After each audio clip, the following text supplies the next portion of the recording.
Hey, Josh, thanks for joining us today. As we get started, give us a little background on yourself. Absolutely. Well, thank you so much, first and foremost, for having me here, Brian. I am a father, first and foremost, and a husband of 12 years with my beautiful wife.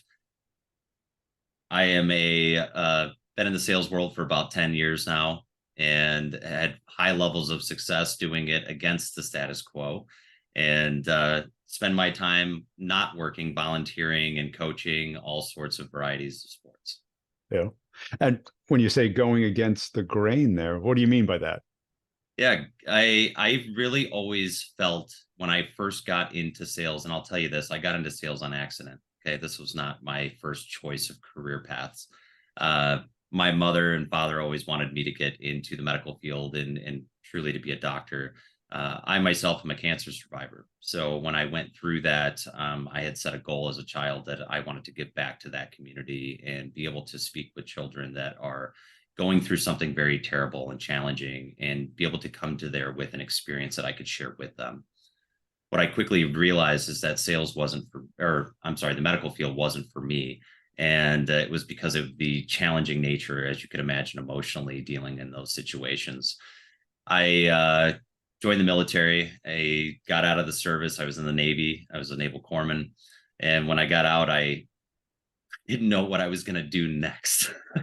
So I knew the medical field wasn't it. And I had a friend that I'll give you a quick background story on this, but I had a friend that had a job interview to be a technician with a telecom company. And I said, I'm going to go with you. And he goes, what do you mean you're going to go with me? I said, I'm going to show up. I'm going to go with you because you don't know me. We get into the interview process. I was the first one done with the test. And the lady goes, well, who are you? And how did you get here? And I said, well, you sent me an email. So I started my selling, right? I got an email. I'm supposed to be here. Long story short, she goes, well, wait right here. And I thought for sure she was getting security to escort me out. Young 25-year-old kid who just made a risk, right? I think I watched too many Will Smith movies. And the head of sales for that company happened to be in that office. And this is a major telecom company. And he comes down and goes, you ever think about sales? I said, never. He goes, I'm going to put an offer in your inbox before you get home today. And that is where my sales career started on accident. It's a great story. Is that your kind of your mindset is to kind of find and create an opportunity that doesn't currently exist? Absolutely. Yeah. Absolutely. I think we see things differently too, right? When I first got into the sales world, I noticed that everybody was so process oriented. Everybody was so focused on the numbers and the metrics and the KPIs and blah, blah, blah. And for me, it seems so foreign. I'm like, why are we thinking about this? No one gives a crap about your numbers and your data. We cared about the relationship. Where's the relationship in all of this? And so when I say I go against the status quo and I typically look for those opportunities, it's because many people are missing out on why people make buying decisions, on why people have emotional connections to people, and why they continue to build this relationship over years. So, I think you've talked about it a few times. Everyone comes in with this hunting mentality, right? We got to hunt. Well, hunters kill their prey. Hunters kill. There is no reviving. There is no, Who wants to be eaten? yeah. Who's lunch? Yes, exactly. But if we come in with the mentality of farming and building and helping people achieve the goals that they've put in front of them, our success will not be determined on what we did down the path, but it'll be determined on what we did today. Right. And if we focus on the today goals, the today metrics, everything else falls into place. Well, I did one of those videos on why we hire salespeople and the emphasis on people, Mm-hmm. because everybody then treats them like robots. Yeah. How many calls did you make today? And all of a sudden, everyone cares about the number of calls they make rather than the results or the outcome or the content of those calls. It's funny with the call KPIs. That was the first thing I ran into, right? Coming into the B2B world when I moved out of kind of your B2C sales motions and into the B2B world. Everyone's like, how many calls did you make? It wasn't how many of those calls converted into new meetings, Right. or How'd it you get was, that call to work? yeah, exactly. And how do you create repeatability? Right. Instead of just saying, hey, if we made 150 or 200 calls today, everyone's racing to be at the top. So we're Okay. not actually looking at the results or looking at creating some sort of positive outcome or learning from the things that we positively implicated, put together within that process. Instead, we're focused on, well, I made 150 calls. And granted, it looks pretty in the report and on the leaderboard, but did you produce anything? Did you learn anything? Did you become any better or did you become worse? Mm-hmm. And are we teaching others? Right? Are we learning from each other? Yeah. I mean, we hire people because people connect with other people. Or we hope, Yeah. right? Or we hope. I mean, have you ever listened through a whole robocall voicemail? I wonder Oh, it's how it horrible. ends. Right? Nobody cares. It's a mechanical voice, and no one cares. No, no one cares. And so getting back to the relationship side, I always felt the relationship started within the first 5 seconds, right? It had to be quick because everybody's coming in with the same mentality on the buyer side, and we've all been on the buying side of the table too. Someone's looking to sell me something, but do they understand what I need? Do they understand what my goals are? Is it a career goal? Is it to help me get that new home for my family? Those are the things that matter. And it's not the outcome of a business, because at the end of the day, people don't buy from businesses. People don't buy from companies. People don't give a shit about your brand. People want a relationship. People want someone that they can trust, that will help advise them on how to accomplish certain things or overcome certain objectives. How do we create force multipliers? How do we help people become better versions of themselves? Yeah. And people want to talk to people they want to talk to, they enjoy talking to. Yes. And I think too many people might be listening to this and thinking, oh, it's about sports or the weather. No, not really. It's about them, whatever It, they care about. absolutely. That's what matters. Why do you think salespeople don't? I mean, what do you think, in your opinion, you've been doing It, this long enough? it takes, well, you have to be comfortable with yourself to have the confidence to build some kind of curiosity. Mm, And to be curious, you have to not be worrying about your quota. mm, And then to be empathetic, because you got to think first, then you got to think like another person. That's thinking in general is really a struggle. Conscious thought, not just yes. really like what's the best way to do this? What do I think they care about? Mm. Then you get that empathy, and that can And that, start a conversation.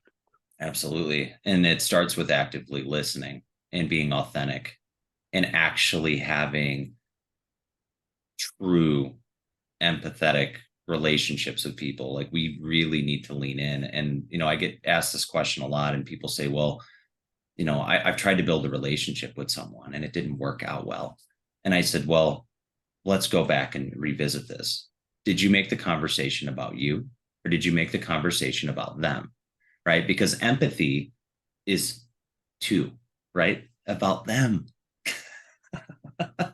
It's not coming up with a better way of talking about your product, Exactly. which is all the training we get, right? Marketing Mm-hmm. comes in, enablement comes in, competitor says this, we say this. You ever look into persogenics? Are you familiar with the term persogenics? No.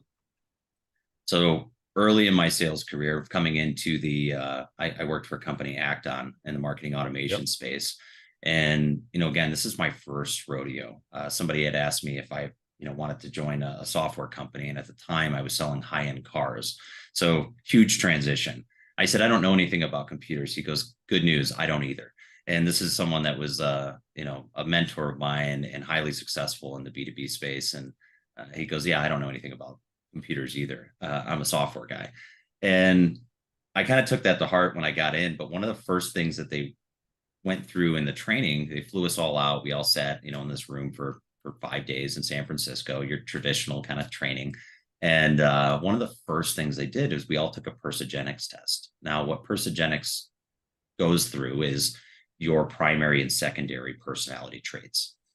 And so there's 4 major personality traits that we all kind of carry. There is the amiable type, right? Your quiet, soft-spoken type. There is your expressive type. Most salespeople, right? We talk with our hands, we make sound effects. You have your analytical type that are very data-driven. And then you have your dominant type. Okay. And dominant is the straight to the point. I don't want to go through all the BS. I just want it straight and delivered. And so we all carry 2 of these. Most salespeople, successful salespeople, tend to carry an expressive dominant trait where they're expressive, they're fun enough that we want to talk to them. And then the dominant trait allows them to get the message across directly and quickly. But we also, in the Persogenics training, start to think about how others,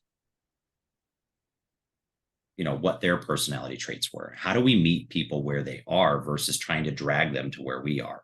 Because that's the wrong approach, right? We want to meet people where they are, build that trust and rapport, and then ultimately guide them to where they need to be. Now, we can look at someone's LinkedIn profile, Brian, and we can say, hey, are they a big smiley type with a bright, colorful shirt? I can tell you they're probably expressive, right? They're probably a fun person to have a conversation with. And then there's others that, maybe put on a very serious face. And before you even get on that call, you should know what type of personality traits you're dealing with. Therefore, you can set your mind in the right place to have a genuine conversation and, again, meet someone where they are versus trying to get them to come meet you where you are. Yeah. And that requires curiosity, because you have to be curious enough to go check it out, do a little LinkedIn research, a little Google research, try and find a hook, something that you think they will care about. That hook is also called a pattern interrupt, right? I'm sure you've heard that before as well. I know pattern interrupts. Yeah. That's a big part of it. If we can create a like-minded topic subject, right, where we can create relatability quickly, it allows us to build a relationship that's meaningful and the trust that allows us to continue to move a conversation in the right direction. And if the right direction for sales is to close a deal, it's the wrong direction. Our goal should not be to close a deal or to get a signature. Our goal should be to align our tribal knowledge that we have to a problem to create a solution together. Yeah. Now, where'd you get this mindset? I mean, wasn't the Navy, I assume. Well, maybe. I think a lot of it came from my parents being both being retired Marines. They always, I always said that everyone said dad was scary. I said, well, mom was way scarier. But it was accomplish a goal, right? Put a goal down and accomplish it. And that was something that my father was really, really big on. It was, if you set goals in your life and you don't write them down, they're just dreams. And so it was always about solving a problem. And whether it was my problem or someone else's problem, it was put yourself completely, immerse yourself in that problem with them. Because until you feel what someone else is feeling, you honestly have no idea how to solve a problem. Because as salespeople, we think of the problem as this, that's all the only problem they have, because it's the only solution we have. Yeah. So we have no interest in the other problems. Yeah. And salespeople have this problem of emotionally not being connected to a problem. Like, we need to be emotionally invested in that problem before we can understand how do we provide the right solution. Yeah. And what's your take on why they don't want to be emotionally connected to it? Sales is hard. I think sales is really hard, right? It's one of the few professions in this world where we get told no more than we get told yes. A lot of rejection. Yeah. And I think rejection is really hard on people. And especially if you weren't accustomed to it or used to it or didn't have any life experiences to thicken the skin, it can be extremely, extremely challenging. And to Marine parents, that rejection or taking feedback must have been part of the daily routine, I assume. No? Yeah, nothing was easy. Pleasing to Marine parents was always a tough challenge as a child, right? You could go out and hit 4 home runs in a baseball game, and dad would say, well, why didn't you hit 5? Yeah. Right. He'd remember the strikeout before he'd remember the 4 home runs. So you grew up having thick skin, having survived cancer, going into the military. Why'd you pick the Navy, though? Both my parents being Marines, the Marine Corps doesn't carry their own medics. They are Use the supplied. Navy. They use the Navy. Yeah. So I had such a passion and a love for the Marine Corps growing up that anything that I could do to put our soldiers back on the field was what my job was to do. And again, it was helping people, right? Yeah. The interesting thing that people don't know about any medics in the service is that our job is not just to help our own. Our job is to help anyone around. So this could be enemy, this could be a civilian, this could be any number of things. That when we're in the field, our job is to help people, and that is the first and foremost thing that we need to do. And I got to imagine that built up the curiosity and the empathy, because you got to do triage. The first thing is what's going on. Yes. They're screaming. You got to try and find the cause of the screaming, right? Yes.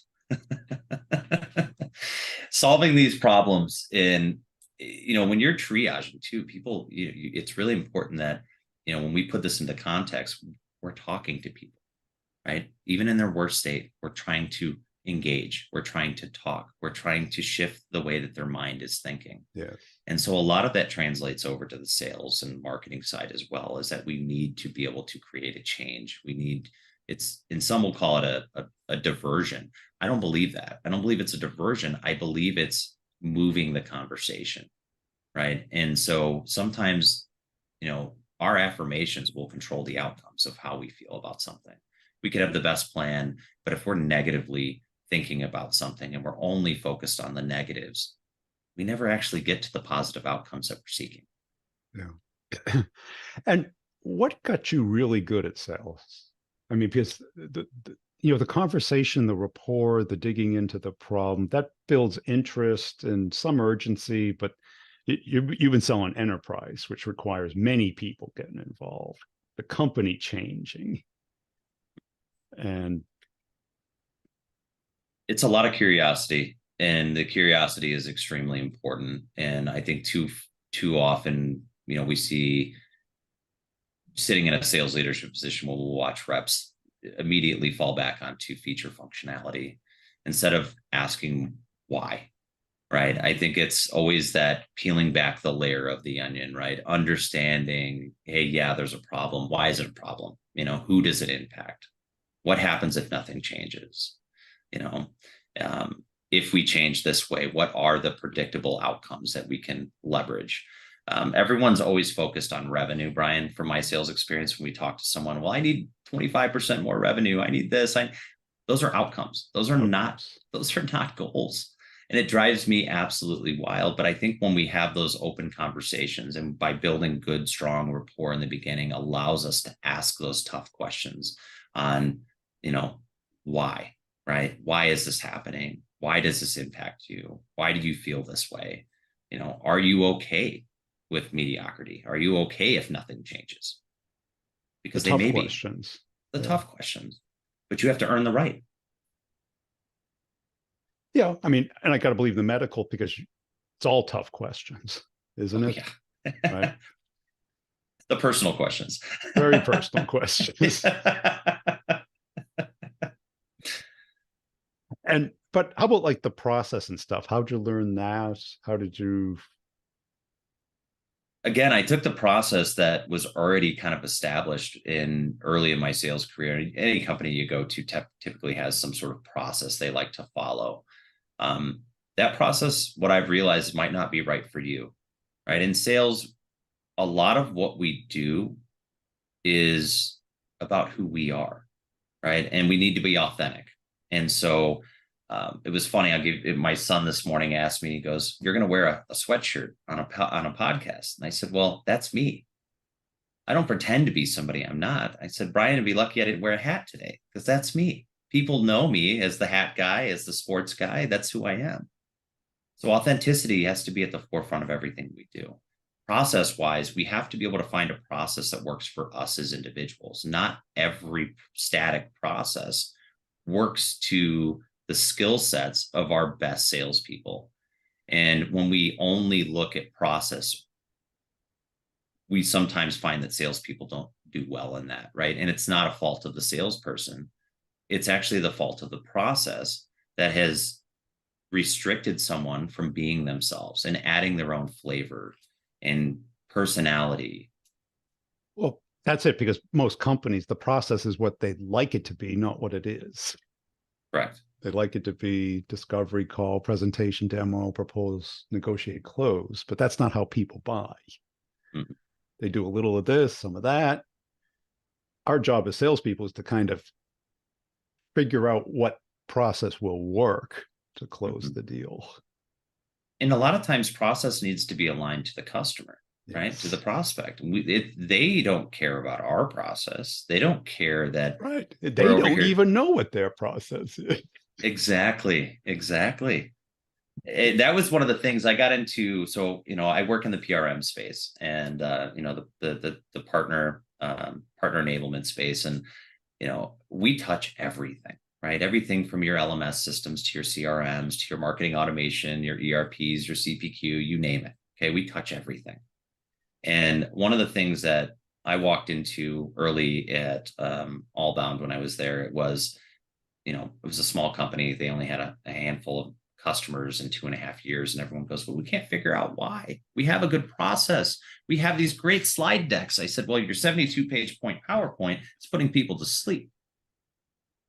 I said, if you want to understand what processes work, understand what processes your customers don't understand so that we can help navigate and help them find the right people to understand how to get what they want. Yeah. And if you don't do that, then it's just technology looking for a problem instead of, showing the client what could happen. Exactly. If they had it, the possibility, because they're kind of comfortably numb with what they have. Exactly. And sometimes a fresh eyes is what you need, right? You need that outside perspective to say, hey, this is what we see. This is what you see, but here's what I see, right? Are we on the same page? Are we seeing the same things? Maybe there's things that they haven't thought about yet because they've lived within an ecosystem for so long that it just becomes a natural thing, right? On Monday through Friday, we step in, we do, and we leave. Yep. But the reality is sometimes we need that outside view. And the other piece of this is not everyone has bought something before. And not everyone has bought something at the company they're working at before. And so we need to help them understand that maybe they don't know, right? And maybe it's okay to involve the right people along the way. And too often, everyone, this, Brian, everybody's got a wooden spoon. Everyone wants to stir the pot. Everyone's a decision maker. Everyone does, pays the bills around here. The reality is that it's a team game and it's a we game, not a me game, a we game. And so we have to help them navigate the we.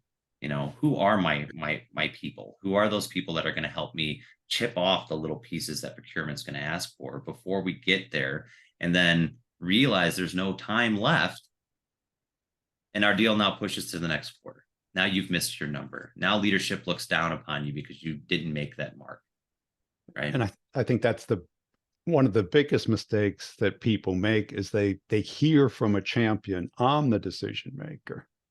Whatever I recommend, they will buy. Me and the CEO go golfing. We're like this, right? And then because I coach reps all the time, I go, is the CEO or their VP even aware of this problem? Not the product, not you looking for a product, but the problem. In your case, connecting up all these stakeholders. Are they even curious about how it's working? And if the answer is no, and you go to them with a new way of doing it, they're like, why are we doing this? It already works. We're already doing it. Yeah. Everything's working great. And then you get ghosted and people don't understand why. The ghosting piece is interesting. It's something that I feel a lot of reps deal with, and someone just disappears. Historically, I have not had that issue, Brian. I have always seemingly gotten a wonderful response, even if we weren't the solution of choice. And people are always curious about why, right? Why does that happen? Why don't people blow you off? Why don't people just disappear on you? Because I focused on the relationship and I focused on the person. And people that you like, you will do everything in your power not to let them down, not to hurt them. And if you're just another sales rep, that's what you'll be. Yeah. But if, we got to care about the person. And if that person genuinely feels that you care about them, they will care about you and they won't ghost you and they won't let you down. Yeah. Because let's face it, they're ghosting you because they don't feel comfortable giving you bad news. And nobody feels good about giving somebody bad news. Yes. Yeah. I think that stands true in our personal lives Of just as well course. as our professional lives. Let's say you mess up your wife's car for some reason. Or it's like, when do you tell her? I Last let her possible find it. moment. Yeah, Yeah. exactly. Let I her don't know. find it. What'd you do? Nobody wants, because especially to a salesperson, because what's a salesperson going to do? They're going to go through the objection handling sequence. And a lot of clients know that's going to happen. And it's not even, first you misrate it, the champion's authority and power and political clout within the account. Now you're going to try and double down on that by convincing them that their objections aren't really real and you've got a better answer. Doesn't matter. They're not the decision maker. And that happens a lot in our space too with like operations. We'll build up all the champions in the world on the sales and marketing side and channel leadership side. And then it'll come down to operations, and operations will say, well, I think that's great that you guys all have this wonderful desire for this product or this solution, but here's what we want. And it derails the entire thing, right? It will absolutely just crush a deal. And I think at times, our champions will feel that they've oversold themselves at times too, right? Where they've maybe said, hey, I put a lot of made you believe that I have all this power and all this power. And then in reality, just one person shuts the whole thing down. Yeah. And I think people don't understand. And this is why we have to be proactive, because operations doesn't just get involved in one deal. At each deal, they have to IT, security, procurement, legal, they all have a little way of slowing or killing a deal because it causes them work and change and who knows what Yeah. else. It was funny. One of the things that I did when I got into enterprise sales, Brian, which I think was very different than what most would do in their first kind of opportunity in the enterprise side, was I managed really large enterprise accounts like, Siemens and these massive companies. And the first thing I did, and my boss was scratched his head. He goes, well, you're not calling all these people. I said, I only call procurement people. And he goes, well, why? I said, because I'll fly out to where they are and I'll take them to a nice Italian dinner and, and I'll wine and dine the procurement people. And he goes, well, those aren't our buyers. I said, those are absolutely our buyers. I said, if you can't get through them, they don't care. And when they have a stack of 20 requests on their desk at the end of the quarter and they see your name, guess who's moving to the top? The guy that feeds them. So that was something that was against the status quo that I did early, in my career, that I've always kept up with, is that procurement people come first. And if I don't have a relationship there, it's going to be really hard to get that deal through. And everybody thinks that I've been on the procurement side. They think, oh, they just have to enter it, get someone to sign it, and boom, it's off. But if that was true, why does it take weeks? Yes. Yeah. And they kind of have a gatekeeper mentality because it's a thankless job. Yeah. Nobody runs down to procurement and says, boy, you purchased that Did it so quick. You only go down there and yell because they bought the wrong thing or the wrong person or the wrong price or they took too long. And it's a thankless job. But it's so critically important that we understand the buying processes of our customers. There's a lot of companies that we've had the opportunity to sell multiple times, multiple different products.